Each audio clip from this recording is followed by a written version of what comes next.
All right, let's uncover the truth about paying off your mortgage early. Bi-weekly payments, extra monthly payments, big chunk payments. Should you do it? Is it worth it? Let's look at some examples. Let's do some math.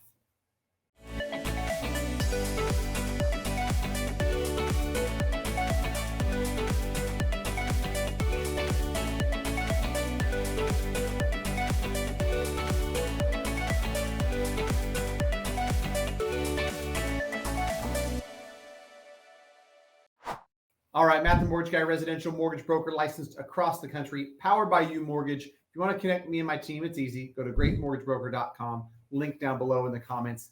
In this video, I'm going to revisit some math and some conversations that I had with dozens of clients in the past, made a video on it in the past. Is it worth it to make extra payments? Like most things in mortgage, and truth be told, most things in finance, it's not a one size fits all. Different people have different goals. Different people have different budgets and way they look at debt and all kinds of other things. But in today's video, I just want to go over some common misconceptions, some math behind how much these extra mortgage payments can really save you. And then you decide for yourself, right? Because ultimately, as a mortgage advisor, that's what I do all day, every day. I show you different loan options and I let you decide which ones fits into your budget and your goals. I'm gonna do the same thing with early payments and extra payments, right? So here's something I pulled up, and I think it's valuable to just use examples that are real life examples. A mortgage that I currently hold,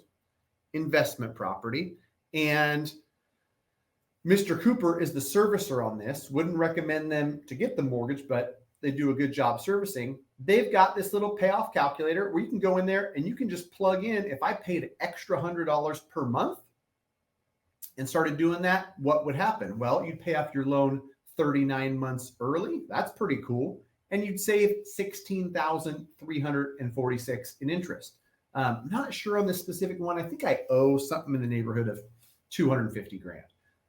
And so I know I did write down that 1171 is the principal and interest payment. I'm going to exclude the tax and insurance, because one of the things you want to do if you're thinking about making extra payments is not just look at like how much interest would I be saving and things like that, but you also want to think about, what is my goal? Do I want to pay it off in 15 years? Set a plan and stick to it and do that. Do I want, to invest money in a college account for a kiddo, or deploy this extra money I've got in my budget somewhere else?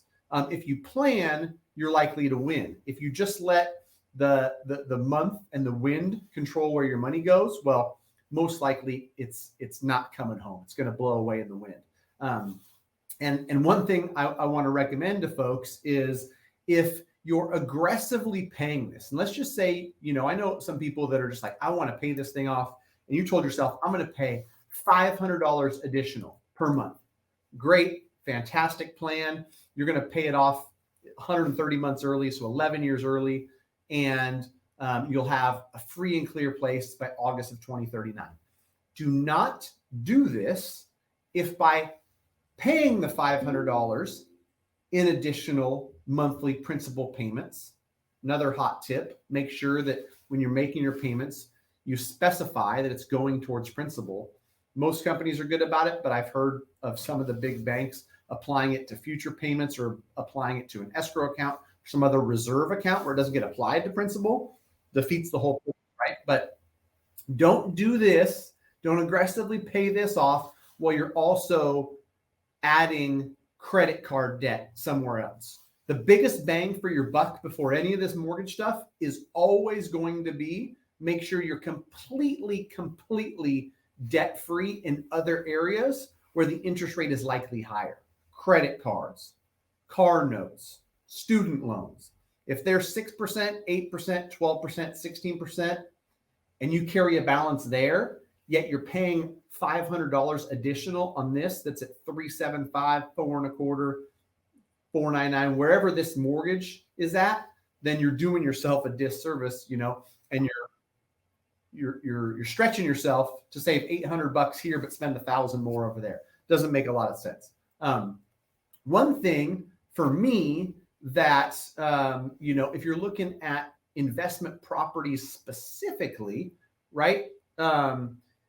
You could throw a lot at this. You could throw $2,000 extra per month, and it's still going to be quite some time. It's going to be another 7 years before this thing is paid free and clear. And when it's paid free and clear, the only thing I really get is an extra $1,171 a month in my budget, because it's not going towards this. I'm still paying tax and insurance, because the total payment's $1,600 or so.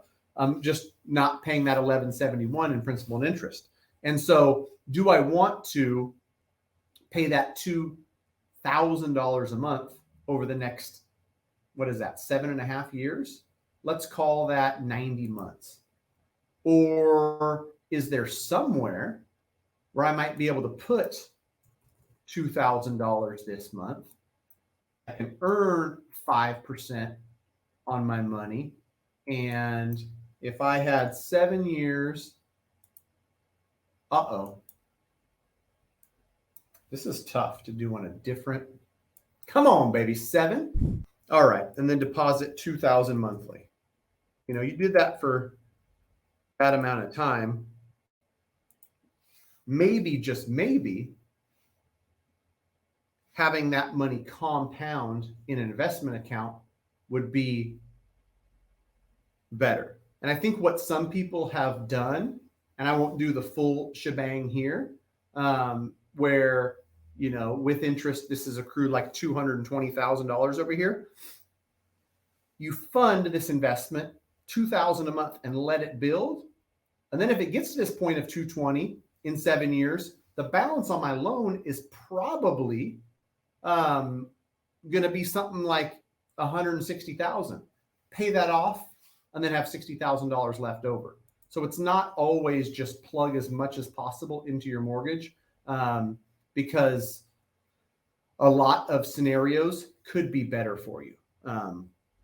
Last thing I want to tell people is, generally speaking, if you don't have your money earmarked and planned for, you're going to spend that extra $100, extra $200, eating out or doing something like that. So while I'm not a big proponent of these, paying extra towards principal all the time, if the alternative is the money just gets spent on silly stuff, then why not? Throw an extra $200 a month. You'll hardly miss it, right?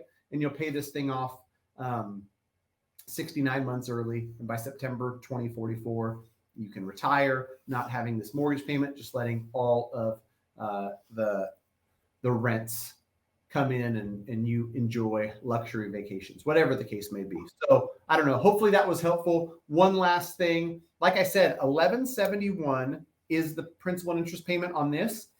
If your servicer doesn't allow biweekly payments and you can't pay them biweekly payments, know that the reason and the math behind why this pays you off quicker is because you're making 26 biweekly payments, otherwise known as 13 monthly payments in a 12-month year. So you're making one extra payment per month. So if you wanted to, you could just tell yourself, I'm going to make my monthly payment, and then since my payment is $1,171 a month, I'll divide that by 12, pay an extra $97.58. Just pay the extra $100 a month, right? And that is going to give you the same exact result as if you paid it every other Friday. And the weird months where 3 of them fall in the same month, if you get paid monthly, it'll throw you all off. Just make 1/12 of your regular payments towards principal every month. And it's going to function the same as that biweekly payment. I promise you. If you disagree, if you think that that's wrong, feel free to blast me in the comments. I know that even if I'm right, some of you will do that. Hopefully this was helpful. It's all good stuff. It's a good problem to have. Another point to think about too is, like, once it's in there, real estate is a great asset class. It's not super liquid, right? So pulling it out, it costs money to refinance. It costs to open up a home equity line of credit. Once it's in there, right? And so be sure that paying that mortgage off quickly is really the game plan, and it's not going to change. I've been guilty of this. Paid extra payments toward a property, decided later, well, I'm going to move out and turn it to an investment property.